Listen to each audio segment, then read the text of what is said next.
विचार की तरंगें हमारे चित्त पर कैसे असर करती हैं, नेगेटिव विचार से कैसे बचाव करें।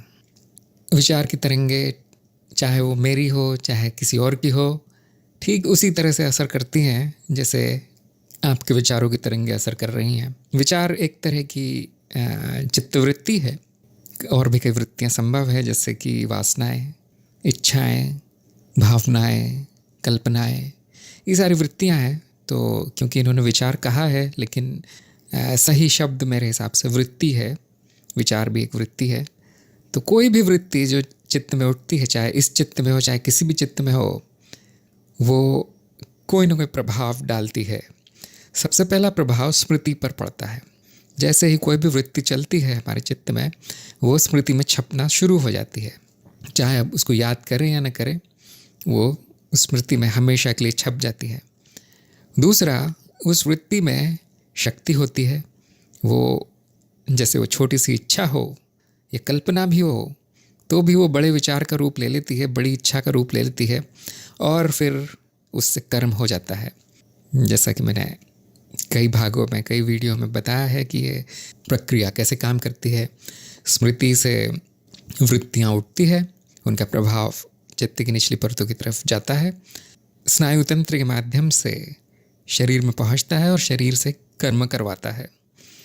तो इसको मान सकते हैं एक तरह की तरंग उठती है स्मृति से, और इन प्रक्रियाओं से और इन विभिन्न परतों से होते हुए अंत में वो जगत में प्रकट होती है कर्म के रूप में। और फिर जगत में हम जो भी कर्म करते हैं वो एक तरंग की तरह फैलता है चारों तरफ, और उसके फल आते हैं। जैसे जितना बड़ा कर्म होगा उतने बड़े फल आएंगे, और वो इंद्रियों के माध्यम से हमें मिलते हैं और वापस स्मृति में छाप छोड़ते हैं, और ये प्रक्रिया वापस शुरू होती है। तो हमारे चित्त में उठने वाली जिसको कि हम मेरा चित्त कह सकते हैं, क्योंकि उतना ही अनुभव में है, ये असर होता है, ये प्रभाव होता है। अंत में आपसे कोई ना कोई कर्म होता है इस शरीर से। वृत्ति यदि शक्तिशाली है तो कर्म में बदल जाती है। इसी तरह से, क्योंकि एक ही विश्व चित्त है, एक है सारा, एक ही सागर है, उसमें लहरें भिन्न है, कहीं और वृत्ति उठती है इस विश्व चित्त में, तो उसकी तरंगे भी हम तक पहुंचती है, इस चित्त तक पहुंचती है। जैसे आप मेरा चित्त कहते हैं, मेरा मन कहते हैं, उस पर भी वही प्रभाव होता है, ठीक वही प्रभाव होता है जो आपके स्वयं की वृत्तियों का होता है, जिनको आप अपनी वृत्ति कहते हैं। वैसे वो आपकी वृत्ति नहीं है, चित्त की वृत्ति है। तो इस विश्व चित्त में कहीं भी कोई घटना हो, कहीं भी कोई वृत्ति हो, उसका प्रभाव सभी जगह पर मिलता है, सभी जगह पड़ता है। उसकी तरंगे सारे विश्व चित्त में, सारे जगत में, सारे जीवों में फैलती हैं, सारे जीवों को प्रभावित करती है, सारे विश्व को, सारे जगत को, सारी सृष्टि को प्रभावित करती हैं, चाहे छोटी से छोटी हो चाहे बड़ी से बड़ी हो। यदि वो नकारात्मक है तो नकारात्मक प्रभाव डालती है, यदि वो सकारात्मक है सकारात्मक प्रभाव डालती है। तो ये चित्त का नियम है कि हर वस्तु दूसरी वस्तु से जुड़ी है। यहाँ पर कुछ भी अलग थलग नहीं है, पृथकता नहीं है, भिन्नता नहीं है, एक निरंतर चित्त है, एक ही है। तो चित्त के एक छोटे भाग के साथ आसक्ति हो गई है तो उसे मैं कहते हैं लोग, या मेरा कहते हैं, अहम भाव आ गया है उसमें। तो वो प्रभाव मेरे चित्त पर भी होता है, सभी के चित्त पर होता है। और मेरे चित्त से जो तरंगे उठ रही हैं, चाहे सकारात्मक हो या नकारात्मक हो, उसका प्रभाव सारी सृष्टि में, सारे विश्व चित्त में होता है। क्योंकि एकता का नियम है, एक ही चित्त है, एक निरंतर चित्त है, उसमें सीमाएं नहीं हैं, पृथकता नहीं है, उसके भाग नहीं है। अब ये प्रश्न आता है कि प्रभाव तो पड़ता है, लेकिन कितना? तो ये जानकर आपको खुशी होगी कि यदि आपके कार्मिक संबंध नहीं है किसी के साथ, या फिर आपके आसपास नहीं है वो लोग, आपके जीवन में उनका इतना योगदान नहीं है, तो बहुत कम प्रभाव पड़ता है। इतना कम कि उसको देखना, उसको अनुभव करना, उसकी अनुभूति करीब करीब असंभव है। मान लीजिए रास्ता चलता व्यक्ति कुछ सोच रहा है जो नकारात्मक है, अब आपके चित्त पर उसका तभी प्रभाव पड़ेगा या तो आप उसके सामने खड़े हैं, उसको देख रहे हैं, उसकी संज्ञाओं से, इंद्रियों से अनुभूति हो रही है, तो थोड़ी बहुत जो ऊपरी परतें हैं उन पर भी थोड़ा बहुत असर आ जाता है वो जो सोच रहा है। लेकिन आपको कुछ करना नहीं है, उस व्यक्ति से आप जानते भी नहीं, तो अपने रास्ते जा रहा है, तो बहुत कम संभावना है कि आपके चित्त पर कुछ असर भी पड़ेगा उसका। लेकिन थोड़ा सा तो पड़ेगा ही, भले ही आपको अनुभव हो या ना हो। जिनका कि कार्मिक संबंध है, बहुत जुड़ा हुआ है आपसे, रोज़ आपसे मिलते हैं और उनकी स्मृति में आपका एक बहुत बड़ा चित्र है, आपकी स्मृति में उनका बड़ा योगदान है, तो ऐसा व्यक्ति आपके बारे में कुछ नकारात्मक सोचेगा तो उसका बड़ा प्रभाव पड़ता है आपके चित्त पर। भले ही वो मुंह से ना बोले, भले ही उसके व्यवहार से ना निकले, लेकिन वो आपकी स्मृति पर छपता है और उसका तुरंत प्रभाव नहीं आएगा, क्योंकि अभी भी अनुभव के नीचे है। क्योंकि एक आम व्यक्ति का अनुभव इतना छोटा होता है अपने चित्त का कि उसको ये सब छोटे मोटे प्रभाव जो पड़ रहे हैं उनका कोई ज्ञान नहीं होता। सबसे बड़ा प्रभाव उसकी स्मृति पर जो 5 इंद्रियों से जो अनुभव आ रहा है उसका पड़ता है जागृत अवस्था में। और एक आम व्यक्ति के लिए उसका जीवन उसकी जागृत अवस्था ही होती है। उसका शरीर और शरीर पर जो इंद्रियां हैं उनसे मिलने वाले अनुभव, बस उतना ही होता है उसका जीवन। वही स्मृति पर सबसे बड़ी छाप छोड़ते हैं।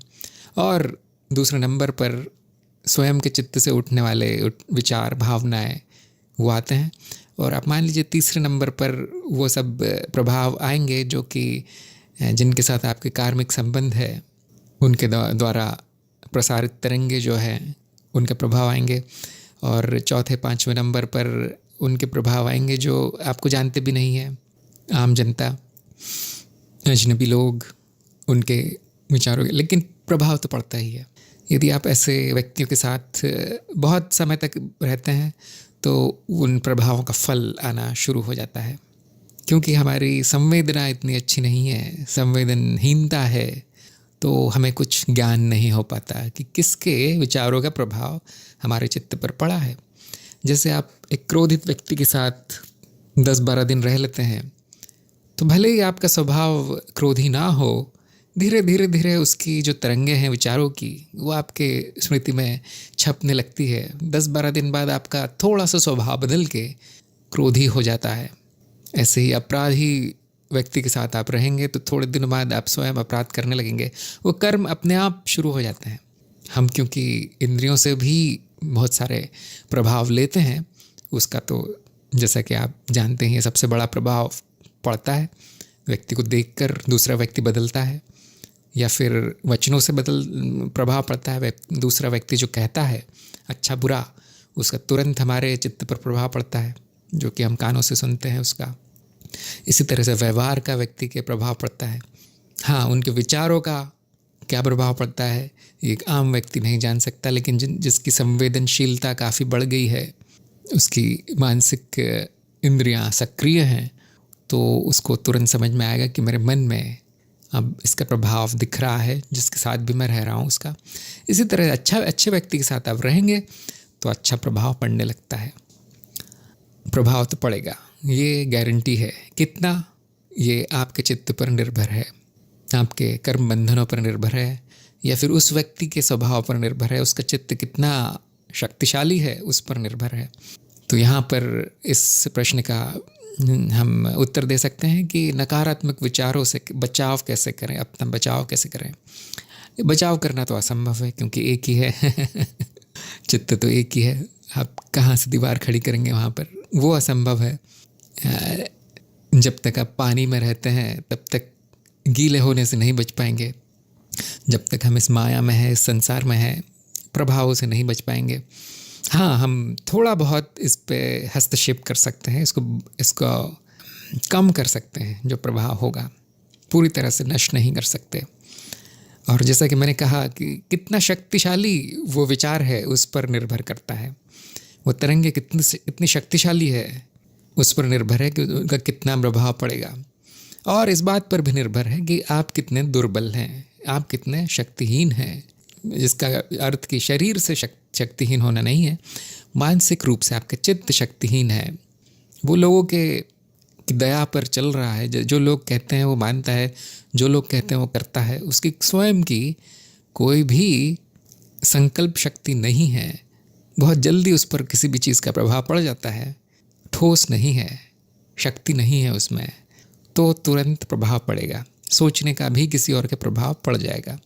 तो चित्त की शक्ति यानी कि संकल्प शक्ति, जैसा कि मैंने वासना पूर्ति की श्रृंखला में बताया है, जिस भाग में मैंने तंत्र दीक्षा की बात की है कि तंत्र दीक्षा कैसे ली जाए, वहाँ पर मैंने संकल्प शक्ति के बारे में विस्तार में बताया है।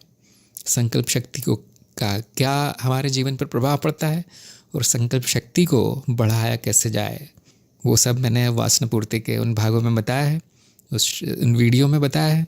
जिनकी रुचि हो कृपया देख लें, बड़े काम की चीज़ है वो, आम जनता को भी काम आएगा, रोज के दैनिक जीवन में भी आपको काम आएगा।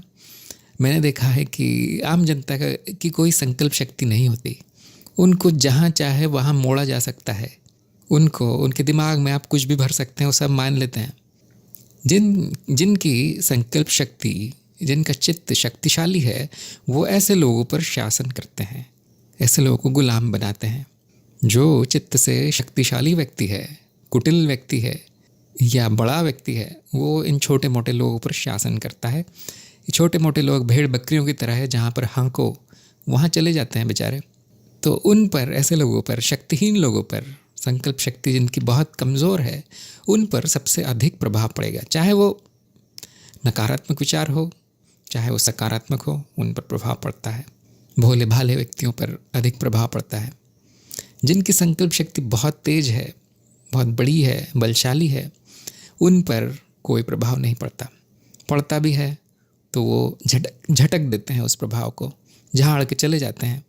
थोड़े दिन तक रहता है, कुछ मिनटों तक, कुछ घंटों तक रहेगा, उसके बाद क्योंकि उनका स्वयं का संकल्प बहुत बड़ा है, बहुत ठोस है, शक्तिशाली है, तुरंत वो उससे दूर हो जाते हैं। इसी तरह से है जिनमें कुछ लोगों का शरीर बड़ा शक्तिशाली होता है, उन पर कितने भी वार कर लें उन पर प्रभाव नहीं पड़ता। या फिर उनको कोई भी बीमारी होती है, क्योंकि शरीर में शक्ति है उसको ठीक करने की, वो तुरंत ठीक हो जाते हैं, बीमार नहीं पड़ते, अधिक दिन बीमार नहीं होते, रोगग्रस्त नहीं होते, उनको कोई रोग पकड़ता भी नहीं है, इतने स्वस्थ होते हैं वो, क्योंकि शरीर में एक स्वयं को बचाने की क्षमता है। इसी तरह से हमारे चित्त में भी स्वयं को बचाने की क्षमता है, और उसका नाम है संकल्प शक्ति। संकल्प कर लें कि मैं किसी और विचार से प्रभावित नहीं हूँगा, मैं किसी और के वचनों से प्रभावित नहीं हूँगा, मैं किसी और के कर्मों को देखकर प्रभावित नहीं हूँगा, मैं वो करूँगा जो मैं चाहता हूँ। ये संकल्प शक्ति है। इसको आप जितना चाहे उतना बढ़ा सकते हैं। शरीर की शक्ति की एक सीमा होती है, मानसिक शक्ति की कोई सीमा नहीं है। शरीर भौतिक नियमों से बंधा है, चित्त के नियमों से बंधा है, जिनकी कोई सीमा नहीं है। जितना चाहे उतना शक्तिशाली बना सकते हैं इस चित्त को। यही तंत्र का मार्ग है। आप समझ गए होंगे। ये जो प्रश्न है तंत्र के विषय के अंतर्गत आता है। विचारों की तरंगे और नकारात्मक विचारों से, नकारात्मक प्रभावों से कैसे बचा जाए, ये एक बड़ा विषय है तंत्र मार्ग पर। क्योंकि जो तंत्र मार्ग पर चलते हैं उनके लिए तो विश्वचित्त खुल जाता है। जो आम जनता है उस पर तो प्राकृतिक दीवारें हैं उसके आसपास, उसके चित्त के आसपास। जो परमानवीय अनुभव है उनको छू भी नहीं पाते आम जनता को। लेकिन तांत्रिक तो सारी खिड़कियां और दरवाजे खोल के बैठा है। उसको तो बहुत सचेत रहना पड़ता है किस तरह के नकारात्मक सकारात्मक प्रभाव चले आ रहे हैं विश्वचित्त से, वैदेहिक प्राणियों से, देवीय शक्तियों से। तो उस तांत्रिक की संकल्प शक्ति का तो बड़ा महत्व है। ऐसा व्यक्ति जिसकी संकल्प शक्ति ना के बराबर है, वो तुरंत मिट्टी हो जाएगा तंत्र मार्ग में, उसकी चटनी बन जाएगी एक ही दिन में। इसीलिए मैंने जब तंत्र दीक्षा के बारे में बताया था तो मैंने कहा था संकल्प शक्ति को बढ़ाएं सबसे पहले, नहीं तो तंत्र मार्ग में ना आए। आप काम का नहीं है फिर तंत्र मार्ग। अच्छा जीवन व्यतीत करें। अच्छा जीवन बिना तंत्र की साधना के भी संभव है, बिना देवी देवताओं की साधना के, अन्य परामानवीय शक्तियों की साधना के भी संभव है।